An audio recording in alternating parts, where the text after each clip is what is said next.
Oi pessoal, vou mostrar pra vocês o meu pé de pinha aqui do quintal da minha casa. Ele tá carregado já. Logo logo elas começam a madurar.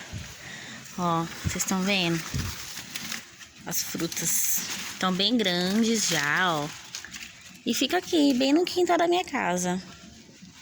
Aqui dentro. Ó. Elas estão bem duras ainda, bem verdes. E o pé é bem grande, vou mostrar pra vocês, ó. O pé é enorme. Tá vendo? Logo, logo vai ficar madurinha pra gente poder aproveitar e comer.